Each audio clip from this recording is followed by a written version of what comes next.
Joli dimanche à vous tous, amis que j'aime. Évangile de Jésus-Christ selon saint Jean. C'était après la mort de Jésus, le soir du premier jour de la semaine. Les disciples avaient verrouillé les portes du lieu où ils étaient, car ils avaient peur des Juifs. Jésus vint, et il était là au milieu d'eux. Il leur dit « La paix soit avec vous ». Après cette parole, il leur montra ses mains et son côté. Les disciples furent remplis de joie en voyant le Seigneur. Jésus leur dit de nouveau « La paix soit avec vous ». De même que le Père m'a envoyé, moi aussi je vous envoie. Ayant ainsi parlé, il répandit sur eux son souffle et il leur dit « Recevez l'Esprit Saint, tout homme à qui vous remettrez ses péchés, lui seront remis, tout homme à qui vous maintiendrez ses péchés, ils lui seront maintenus. » Or, l'un des 12, Thomas, dont le nom signifie jumeau, n'était pas avec eux quand Jésus était venu. Les autres disciples lui disaient « Nous avons vu le Seigneur !» Mais il leur déclara « Si je ne vois pas dans ses mains la marque des clous, si je ne mets pas mon doigt à l'endroit des clous, si je ne mets pas la main dans son côté, non, je ne croirai pas. » 8 jours plus tard, les disciples se trouvaient de nouveau dans la maison et Thomas était avec eux. Jésus vient alors que les portes étaient verrouillées et il était là au milieu d'eux. Il dit « La paix soit avec vous ». Puis il dit à Thomas « Avance ton doigt ici et vois mes mains. Avance ta main et mets-la dans mon côté. Cesse d'être incrédule, sois croyant. » Thomas lui dit alors « Mon Seigneur et mon Dieu ».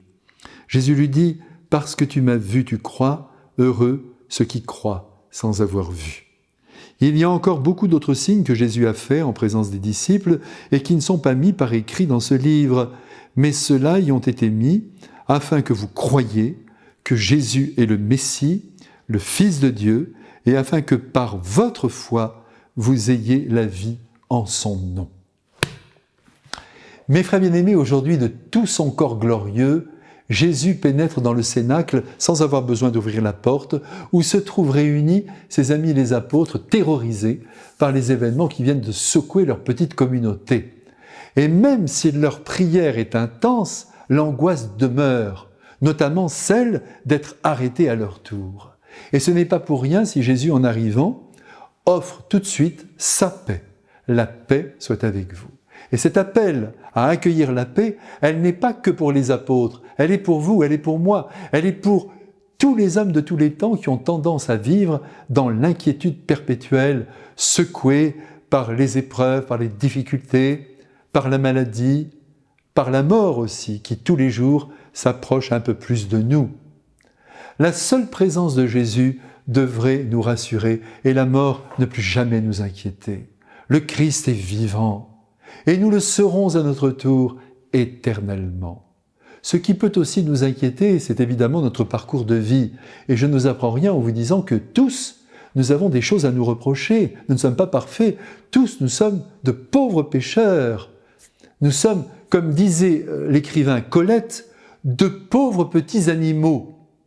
Et cette inquiétude qui peut nous habiter alors que nous avançons en âge ne vient pas, je l'espère, d'une quelconque peur de Dieu ou de son jugement, mais plutôt du fait d'avoir blessé des personnes, d'avoir abîmé l'amour, d'avoir fait preuve de lâcheté, de paresse, d'avoir causé du tort, que sais-je.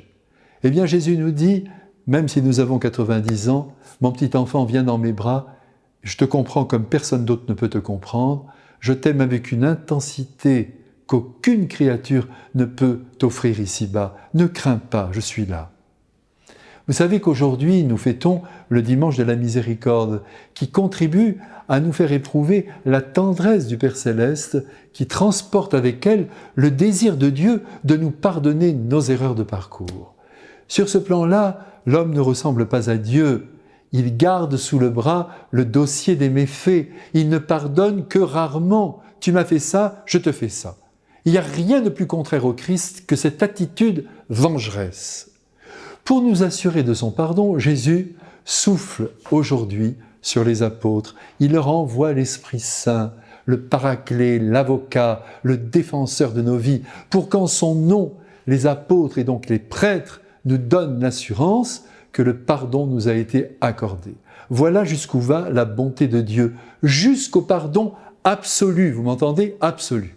Il suffit aux humains que nous sommes de ne pas se croire infaillibles, de reconnaître nos limites et nos misères, et au passage de demander pardon aussi à ceux à qui l'on a causé du tort. L'homme tombe et se relève. Il est déjà grand quand il est debout, mais il est immense quand il se met à genoux. Un dernier point. Si vous comptez comme moi sur la miséricorde de Dieu, accordez-la de grand cœur à ceux qui vous ont fait du mal.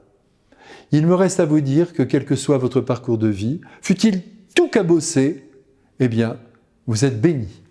Au nom du Père et du Fils et du Saint-Esprit. Amen.